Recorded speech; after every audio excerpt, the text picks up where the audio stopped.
একটি সুন্দর গ্রামে টুনি নামে একটি ছোট্ট খরগোশ বাস করত।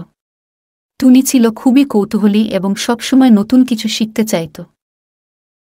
একদিন টুনি তার মাকে জিজ্ঞাসা করল, মা, আমাদের গাজর কেন এত গুরুত্বপূর্ণ?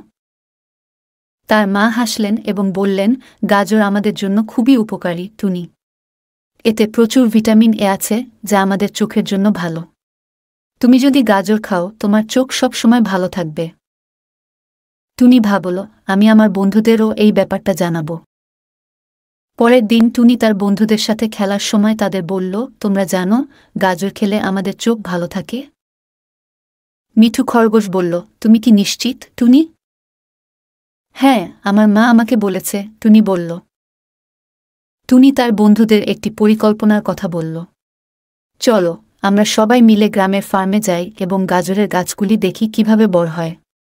আমরা গাজর খেয়ে দেখব এবং তারপর সবাই মিলে নিজেদের ভালো লাগার অনুভূতি শেয়ার করব। সেই দিন দুপুরে টুনি এবং তার বন্ধুরা গ্রামের ফার্মে গেল। সেখানে তারা বড় বড় গাজরের গাছ দেখল। ফার্মের মালিক তাদের কিছু গাজর দিলেন। টুনি এবং তার বন্ধুরা সবাই গাজর খেতে শুরু করল। কিছুক্ষণ পর তারা সবাই একে অপরকে বলল, আমাদের চোখে এখন সত্যিই ভালো লাগছে। আমরা আরও ভালো দেখতে পাচ্ছি।